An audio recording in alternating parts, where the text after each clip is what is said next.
السلام عليكم. في الفيديو اليوم غنشارك معكم ملوي اللي كيجي مقرمش كيجي رائع وكيبقى يعني مقرمش ومورق حتى الغد يعني تسخنوه وكيبقى على هذا الشكل هذا. يجي خفيف يعني يستحق التجربة.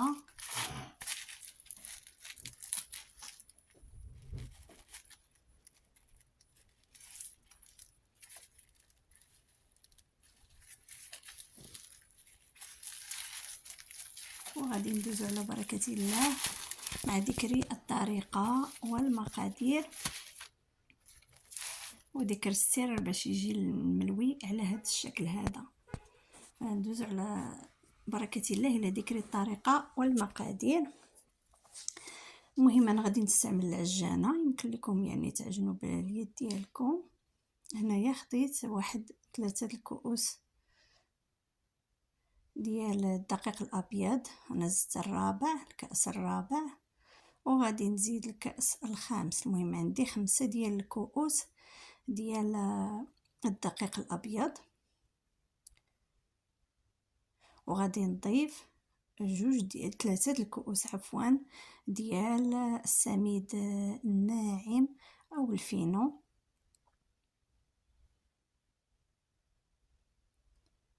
غادي نضيف رأس ملعقة ديال الخميرة، فقط رأس ملعقة. عندي هنا ملعقة صغيرة مملوءة ديال الملحة، وعندي ملعقة متوسطة ديال السكر. يمكن لكم تستعملوا العسل. كنخلط النواشف وكنعجن، يعني كنجمع العجين بالماء يكون بارد، يعني ما عادي من الروبين، فالماء يكون بارد. صافي فاش كتجمع ليا العجين كنحصل على العجينه لينه، فبلا ما كنخليها ترتاح كنشكلها. انا غادي ندير يعني كويرات متوسطين، الا بغيتيهم يعني يكونوا صغار يعني كتشكلوهم على كويرات صغيره. انا تقريبا خرجت ليا شي 8 او 9 ديال الكويرات. صافي كندهنهم بالزيت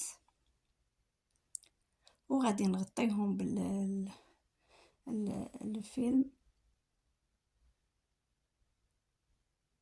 وغادي نخليهم يرتاحوا تقريبا. نخليوهم واحد يعني كل ما ارتاحوا كل ما مزيان، 20 دقيقه 30 حتى 40 دقيقه. عندي هنايا السميده الرقيقه، عندي الزيت النباتيه، وعندي القليل من الزبده اللي ذوبت وضفت ليه القليل من الزيت.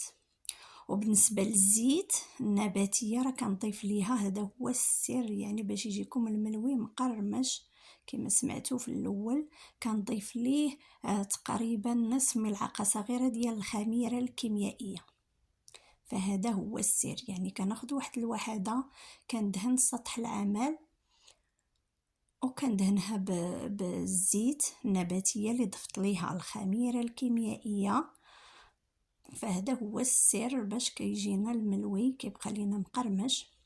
وكنرقق يعني مزيان العجين، خصها تكون رقيقه باش ما يجيناش الملوي مدقص على هذا الشكل هذا. يعني كنرقوها مزيان. هنايا كنوضع القليل من الزبده اللي ذوبتها مع ذوبتها وضفت لها القليل من الزيت، يعني راه الكميه الزبده ماشي شي كميه كثيره. وكرش القليل من الفينو وكنطوي على هذا الشكل. يعني هي راها رقيقه، كنطوي على هذا الشكل هذا. يعني واخا تقطع لكم ماشي مشكل، كنضغط عليها وغادي نوضعها بالطول. يعني اللي عندكم المساحه فين غادي تخدموا مزيان كتقلبوها بالعرض هكا باش كتزيدوا ترققوها هكا على هذا الشكل. واخا تكون عريضه يعني ماشي حنا الغرض ديالنا دابا باقي غادي نطويوها، كترققوا يعني مزيان دوك الجوانب. وكندهنوا بالزبده وكنضيفوا القليل من الفينو وكنطويو، يعني مرخوفه اليد ديالنا ما كنزيروش. نفس الطريقه كما كتشوفوا راه كنضغط عليه، واخا كتجيني عريضه ماشي مشكل، باقي غادي نطويوها. فبهذه الطريقه حنا راه كنرقوا، يعني كنزيدوا نرقوا العجين. هاكا غادي نطويها هكا وما غاديش نجمعها، غادي نحطها على هذا الشكل هذا في البلاطو حتى نسالي الوحدات اللي عندي، عاد نجيو نكملوا باقي المراحل. هان غادي ناخذ الوحده الثانيه، كندهنها بالزيت اللي فيه الخميره الكيميائيه، كنطلق واحد شويه، كنقلبها. وسطح العمل ضروري ما يكون فيه الزيت، يعني يكون مدهون، راه كيساعد حتى هو باش كتزلق هذيك العجينه وكتعطينا يعني الطوع باش كنرققوها، باش كتبقى العجينه تزلق. الا كان سطح العمل ناشف راه ما غاديش يساعدكم. وكنزيد عاوتاني كنجبد العجين بحال هكا، كنزيد نرققها يعني مزيان من جميع الجوانب كما كتشوفوا. صافي هنا غندهن بالقليل من الزبده اللي خلطنا معها الزيت، ونرش بالفينو، غير القليل من الفينو ما تكتروش. كما كتشوفوا راه العجينه رقيقه بزاف. كنضغط عليها ونوضعها هكا بالطول، كنطويها الفوق كما شفتوا، كنبدا نرقق، كنزيد يعني نرققها مزيان، وكندهن بالقليل ديال الزبده الفينو، وكنطوي على هذا الشكل. يعني راه الطريقه واضحه وسهله، تبعوا هاد الطريقه بالنسبه للبنات اللي باقي ما كيصدقش ليهم الملوي ولا كيجيهم مدقس.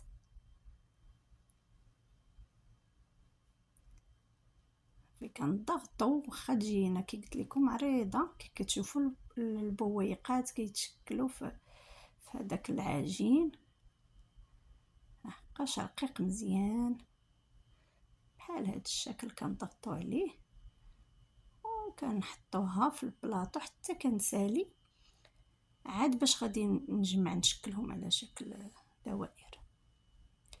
صافي هنايا فاش غنسالي جميع الكميه اللي عندي، هنايا اللي كنبقى عاد كنجمع على هذا الشكل. فضروري ما تخليوهم يرتاحوا، يعني ماشي تجمعوها على هذا الشكل من الاول غير اللي ساليتوها تضغطوا عليها، حتى هذا كيساهم باش كيجينا الملوي مورق. هانتوما كي كتشوفوا هذا كيدل على ان العجينه يعني ناجحه، والمسمى ديالنا غيجي حتى هو مورق. كنجمع على هذا الشكل هذا وكنضغط عليه واحد شوي حتى كنسالي الكميه اللي عندي. فضروري يعني الملوي راه كيبغي شويه د الوقت، اما الا ما عندكش الوقت غير يعني كتسربي في المراحل راه ما غاديش يصدق ليك. كيبغي هو الوقت، اي مرحله يعني عطيها الوقت وخليه يرتاح. كل ما ارتاح وكل ما ارتاحت العجين في الاول راه غادي يجيكم مسمن يعني ناجح. صافي هنا غادي نغطيهم بالبلاستيك وغادي نخليهم يرتاحوا. حتى هنا في هذه المرحله خليو القليله واحد 15 دقيقه حتى 20 عاد باش غادي تدوزو طيبوه. صافي هنايا بعد مرور واحد 20 دقيقه تقريبا غادي ناخذ الوحده الاولى باش بديت، كنضغط عليها. في هذه المرحله بلا ما تكتروا يعني الزيت، واحد شويه اللي كنوضع في اليد ديالي الزيت. هنايا هذه المرحله ما تستخدموش يعني الزبده. انا بحكم التجربه ديالي في الاخر كندهن بهذيك الزيت اللي فيها الخميره الكيميائيه باش كتعطيني ديك القرمشه في المسمن. صافي وكنبقى نضغط بهذه الطريقه، هذه طريقه دائريه. كنطلق يعني ما ترقوش الملوي بزاف حتى ما كيبقى فيه والو، الملوي يبقى فيه يعني شويه غلاد شويه. صافي بعد ما سخنات ليا المقله كندهنها بالزيت،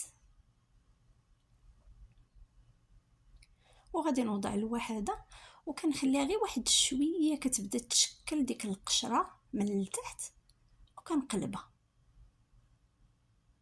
بهذه الطريقه وكنضغط عليها واحد شويه صافي كنبقى ندور، يعني قوموا بهذه الطريقه كما كتشوفوا، وكنقلب، يعني ما تخليوش الملويه عفوا حتى كتبدا تحمر تماما تقلبوها، لا كنبقاو نقلبوا كل مره باقا ما طابتش مزيان ولا ما تحمراتش، وكنقلبوا. فاش كنقلبوها هاد كتبقى تنفخ لينا الملويه ديالنا، وهذا هو اللي كيعطي هذاك التوراق من الداخل، كتحل يعني ما كتبقاش مدقصه.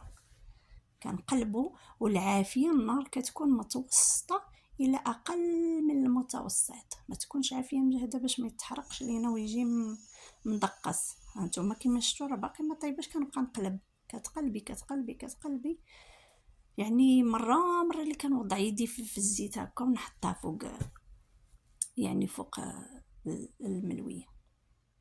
كنستمر يعني كنقلب، كل مره كنقلب حتى كتحمر ليا وكتبدا يعني كتحلي. الا شفتوا راه من الجوانب بدات كتنفخ الملويه، باش كتبدا كيبان لكم راه الملويه كتنفخ، يعني راه كتحل من الداخل ما كتبقاش مدقصه. على هاد الطريقه وكنضغط نعاود نقلب، يعني حتى كنشوفها تحمرات على هاد الشكل هذا، وكنحيدها صافي وكنستمر حتى كنسالي. فكنتمنى يعجبكم هذا الفيديو، ومع السلامه.